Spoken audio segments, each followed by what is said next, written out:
नमस्कार, सुजस बुलेटिन में आपका स्वागत है। मैं हूं आपके साथ सुधांशु सारस्वत। एक नजर हेडलाइंस पर। फसल बीमा योजना के प्रचार रथ रवाना। कृषि मंत्री ने कहा 4 सालों में 1 करोड़ 50 लाख किसानों को 17,000 करोड़ रुपए का क्लेम वितरित। रिस्पॉन्सिबल टूरिज्म को बढ़ावा देने के लिए 18 उद्यमियों को मिला अवार्ड। राज्य सरकार की योजनाओं ने टूरिज्म इंडस्ट्री के लिए किया संजीवनी का काम। मुख्यमंत्री बाल गोपाल योजना से बच्चों का हो रहा संपूर्ण विकास। सरकारी स्कूलों में सप्ताह में 2 बार किया जा रहा दूध का वितरण। कृषि मंत्री श्री लालचंद कटारिया ने कहा कि राज्य के नवाचारों, लगातार प्रचार प्रसार और समय पर बीमा क्लेम का भुगतान करने से किसानों को फायदा मिला है। राज्य में 4 करोड़ 50 लाख फसल बीमा पॉलिसियों का वितरण किया गया है।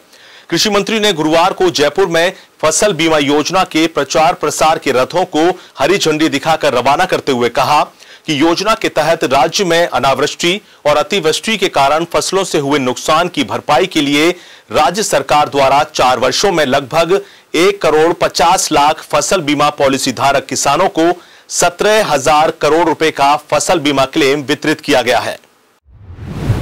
17,000 करोड़ रुपए पिछले 4 साल में प्रदेश के किसानों को दिए गए हैं बीमा के रूप में। हमें कोशिश बात की है कि जब जब आपदा आई और किसान को मदद करने की बात माननीय मुख्यमंत्री की मंशा के अनुसार, जैसे कृषि का अलग से गत वर्ष बजट पेश किया, उसी प्रकार किसान संकट में नहीं रहे, उसके लिए प्रधानमंत्री फसल बीमा एक मुख्य सहारा है किसान परिवारों के लिए।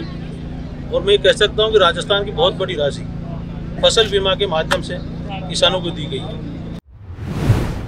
राज्य में रिस्पॉन्सिबल टूरिज्म को प्रोत्साहन देने वाले उद्यमियों को पर्यटन विभाग की ओर से पुरस्कृत किया गया। पर्यटन विभाग की प्रमुख सचिव श्रीमती गायत्री राठौड़ ने इस अवसर पर कहा कि अवार्ड समारोह साधारण से असाधारण बनने की दिशा में उठाया गया एक महत्वपूर्ण कदम है।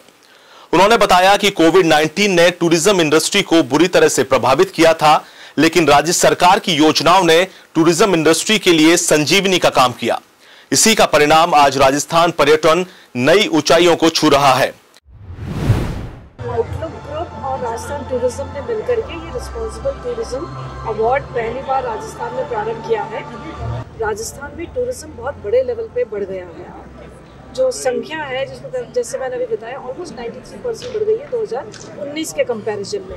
हम लोग पूरे तैयार हैं अधिक से अधिक संख्या में टूरिस्ट को वेलकम करने के लिए। टूरिज्म के बहुत सारे आयाम हैं और अब समय आ गया है कि हम सभी एक सस्टेनेबल और रिस्पॉन्सिबल पर्यटन की ओर चलें। तो उसमें सभी लोग मतलब यदि कोई पर्सन है इंडिविजुअल कैपेसिटी में, वो एक रिस्पॉन्सिबल टूरिस्ट हो सकता है। राज्य सरकार स्कूली बच्चों के पोषण का भी ध्यान रख रही है। मुख्यमंत्री बाल गोपाल योजना के तहत सरकारी स्कूल के बच्चों को दूध का वितरण किया जा रहा है। राजकीय प्राथमिक विद्यालय राबारी भीलों की बस्ती में भी बच्चों को दूध का वितरण किया गया। एसीबी महानिदेशक श्री भगवान लाल सोनी ने कहा कि आज की पीढ़ी बेहद ऊर्जावान है। हमें आवश्यकता है कि हम उनकी ऊर्जा को सही समय पर सही दिशा दे सकें। श्री सोनी ने डेल्फिक मूवमेंट के 28वें स्थापना दिवस पर आयोजित आर्ट कैंप रंगीला राजस्थान में कहा कि युवा पीढ़ी समाज के लिए सकारात्मक और प्रभावी योगदान देकर खुद की एक अलग पहचान बना सकेगी। जो युवाओं को इस आर्ट और कल्चर के लिए प्रोत्साहित करने के लिए आज जो कार्यक्रम रखा है, राजस्थान के कला और कलाकार विश्व प्रसिद्ध है। और आपने सुना होगा पधारो हमारे देश, सबको हम इनवाइट करते हैं सभी को। वसुधैव कुटुंबकम की हमारी जो परंपरा है उसको देखते हुए तो यहाँ के कलाकार बहुत ही विश्व प्रसिद्ध हैं, सब जगह जाते हैं। जोधपुर में राजस्थान राज्य अंतर संभागीय सिविल सेवा खेलकूद प्रतियोगिता गुरुवार को शुरू हुई। संभागीय आयुक्त श्री कैलाश चंद मीना ने प्रतियोगिता के शुभारंभ की घोषणा की और ध्वजारोहण किया गया।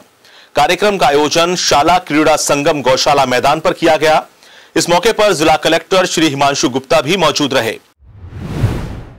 फिलहाल इस बुलेटिन में इतना ही। कल फिर होगी आपसे मुलाकात। तब तक के लिए नमस्कार।